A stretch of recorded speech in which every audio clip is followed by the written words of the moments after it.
Alright guys, so today we're going to be going over the new character coming out on Smite. Is Danzaburou. If I'm not mistaken, that's how you say it.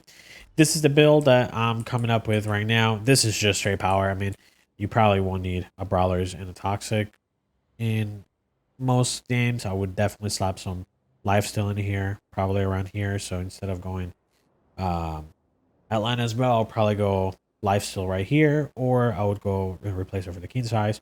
And then if you do need the Brawlers, keep the Brawlers or replace it with Kings in this spot. This is just a regular build. He's more ability based from what I'm seeing. So that's the reason why you want to go a little bit of a higher power. The really good thing about his passive is that he actually gets more power as the game goes on. So every time Danzaburou actively gains gold, he stores 10% into one of his money pouches instead. When a pouch is completely filled, Danzaburou gains bonus gold and a permanent physical power increase before switching to a large money pouch. So, a larger money pouch, sorry. So you start with 80 gold, which is really not a lot. Basically, the way you collect gold is by throwing these little things. For example, that gives you a little bit of gold. As you can see, every time you pick one of those up, it is 10 gold right of that, which is huge, by the way. Like, you hit somebody with the 3 of those bad boys, like, that's huge. That's 30 gold every time. And if you do it on cooldown, that's a big lead that you can be getting. But anyways, so that's that. And then it also does damage as well as explosion. But let's finish off on his passive. So you start at 10 right here. It goes into 20, 30, and 40 around the end of the game, which is huge. That's 40 extra power for no reason, literally for just a passive, which is great for him. Plus, you were getting a crap ton of gold extra just by building off his one. On his one. Alright, so as far as his one goes, basically, he throws 3 pouches. They do damage on the way there, as well as when they explode. If they hit a god, then they will actually stop right there. Otherwise, they will bounce off the wall, like so. So, it definitely, you can make some plays with that, just to make them a little bit more cheeky. Like, if you want to hit somebody with 2 of them, it's actually a little bit easier to do if you have a wall close to you, because you can do the bounce as well as the actual hit, if that makes sense. That will take some practice. It's not just going to come natural for most people. So that's that. Now, my question was if each pouch would do damage on their way there, and they do. So they all do, but it's reduced damage after 1. So right here, let's read this damage. This damage is off. So we started with the 345, which is the main damage, right? That's either if you hit him with the middle bag, the right bag, or the left bag. Whichever bag, they will all do the initial damage as long as you hit one of them. After that, it goes straight into the 69, 69. Those are the side bags that also hit him.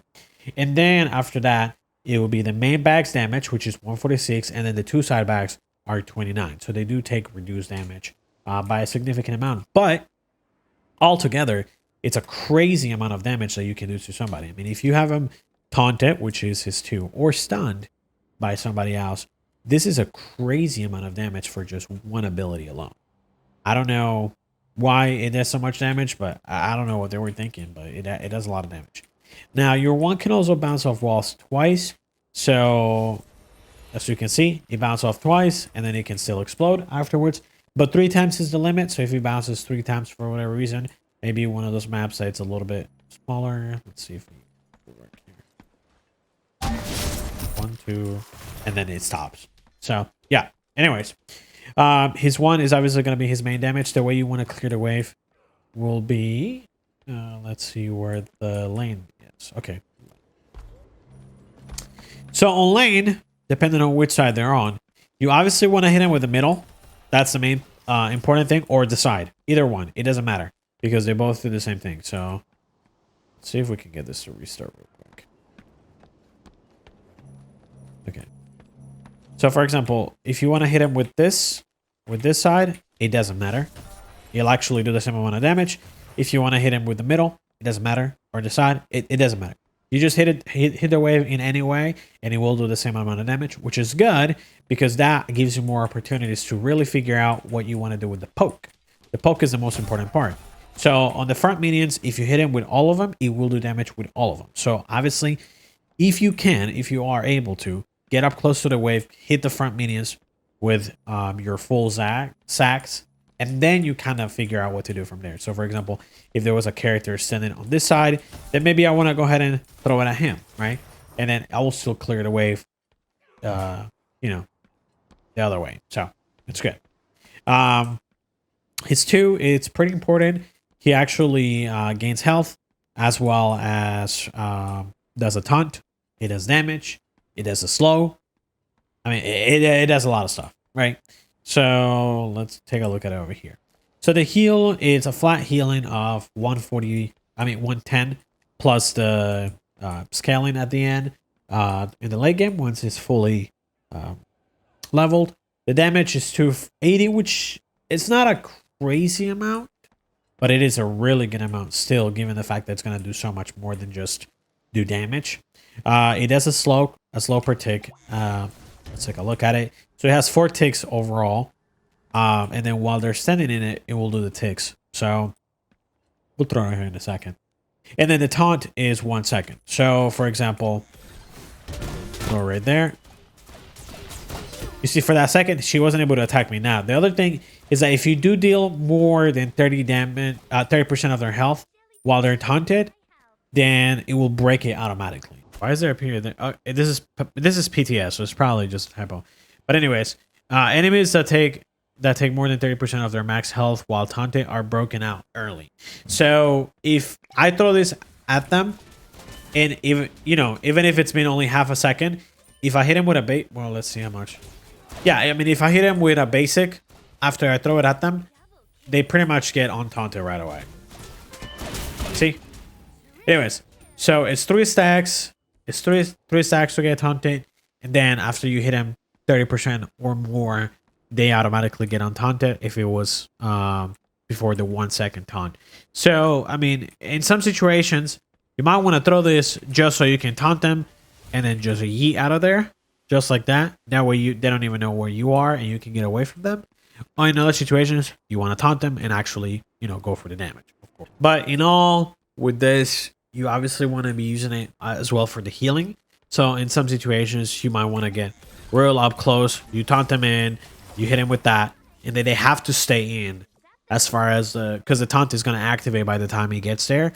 So it's real aggressive. It's a lot of damage at once, but it's very rewarding. So you might want to start with taunt, hit him with that, make sure they explode, and you're basically attacking them while they're waiting for that too. It's an insta kill. Most characters won't be able to react to it unless they obviously have beats. So this is actually really, really, really strong because it's not a hard ability to hit either. Like it's a pretty forgiving circle, to be honest. Like that's a very, very, very forgiving area. So it's definitely quite good. Plus it gives you the healing when you're going in that aggressive. It's not a lot again, so don't go crazy thinking you're gonna heal for a lot, but it's definitely the combo that you want to go with. Now, the 3 is really, really cool. So he actually is... it's kind of like having a haste katana. It's the same thing.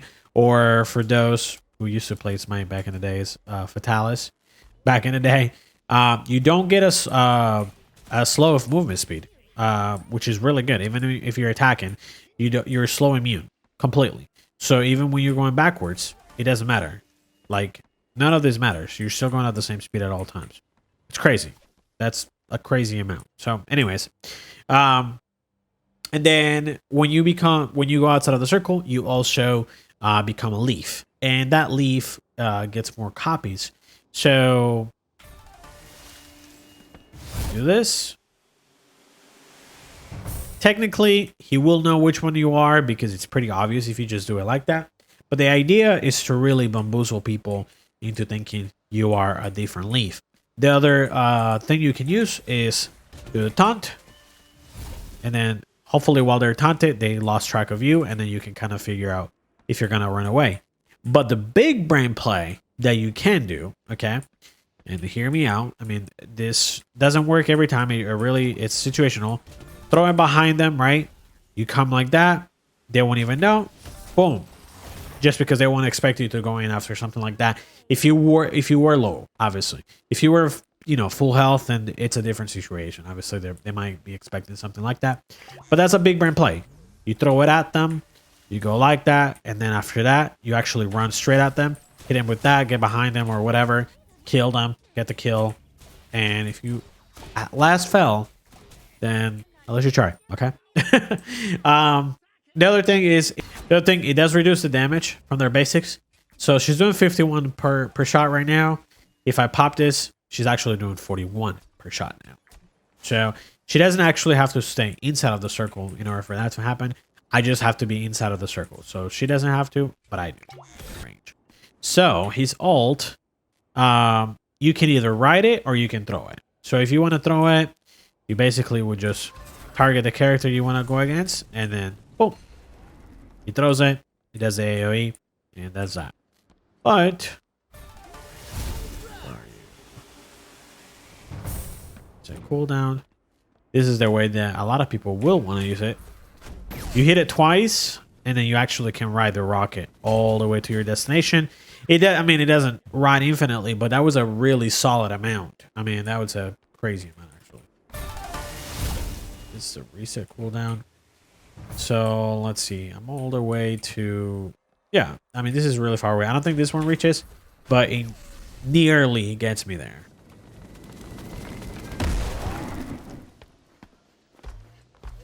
So, I mean, it's a pretty long dash.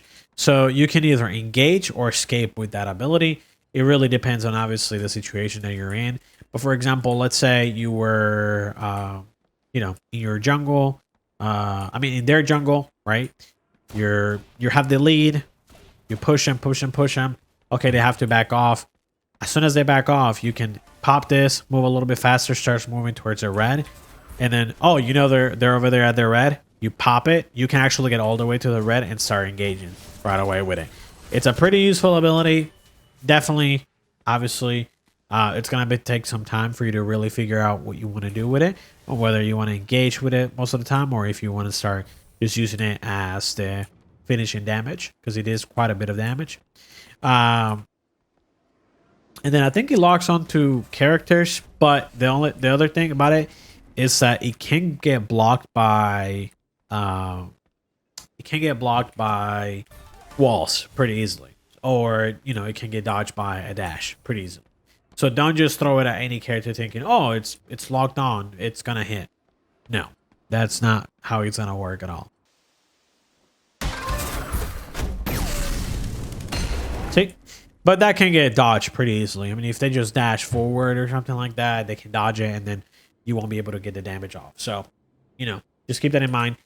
So I'm seeing a lot of potential for this character to actually be a jungler instead of just a hunter, for the simple ability of him being able to go invisible. Not invisible, but, kind of invisible. As well as become immune when he's in the rocket, for example. Like when he's riding, he's actually immune to any damage, which is pretty cool. And then the other thing is his taunt, obviously. So you would probably do something along the lines of that. You come in, you throw your one, start basic attacking. Oh, they're getting away. Throw your taunt, start basic attacking right away. Oh, they got away at the end. Okay, that's fine. Either catch up to them with the rocket, right? Or you throw the rocket at them, depending on the situation. So it's pretty good, and it has a lot of burst damage. So if you were to build him more power-like, the best build you could find, which is the most optimal, would be this one right here, because this one, it has the most amount of power and burst. So you would do 2 basic, 1 basic. See that damage? I mean, it's a crazy difference on what you can do. So something along the lines of 2 basic, 1 basic. The canceling on the basic is really the situation here. So if you look at that, your basic, that's 684 on this right here, right? Before, it was only doing, 489. So you just have to make sure you're utilizing your cancellations for your abilities. So you would do either basic, 1 basic, 2 basic. Just make sure you're hitting them at all times. Don't leave your finger off the trigger, unless you're gonna miss, of course. But just do the full combo, however you like it. As long as you're hitting every single one of the basics, it's fine. Because just in that little bit of time, 684 per basic I mean, that's literally almost 2,000 already in just basics because of the Hydra's limit. So it's really bursty. It's really good. I really like it. I think that he has a lot of potential to be a jungler with this build. If you were to be able to build this, if you were building this as a jungler, the way I would do it would be,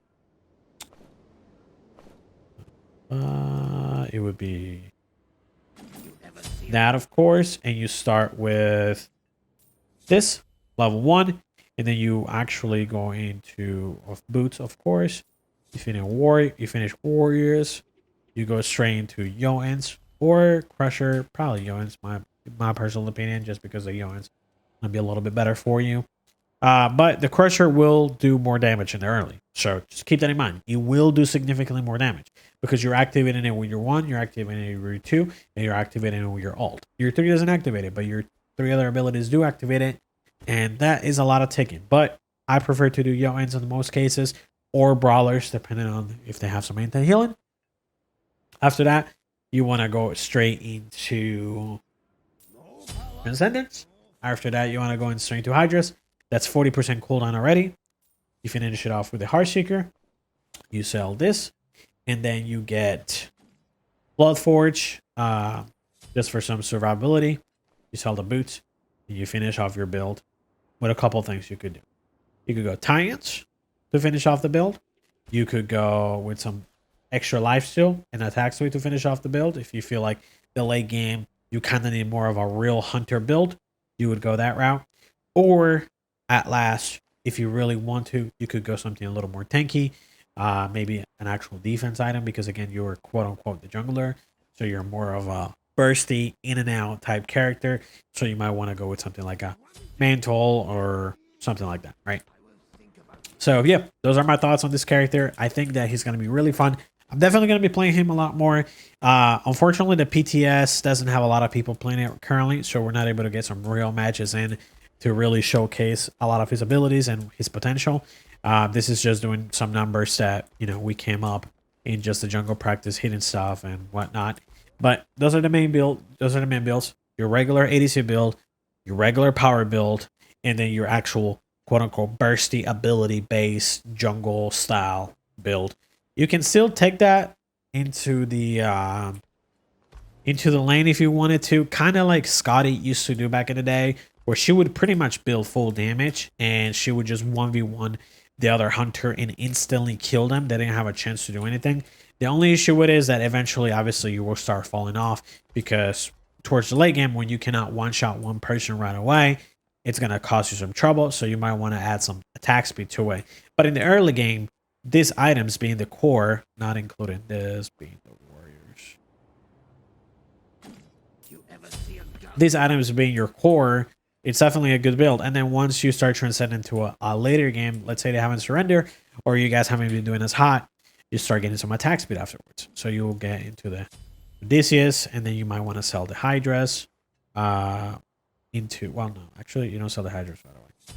You would sell the Yoans first into some more attack speed base, and then you kind of keep moving things around the more you need to, just because of the late game. So in this case, after that, you would replace the Hydras, and then at last you would probably replace the Bloodforge for maybe an Aussie. But you know, it really depends on your game. So yeah.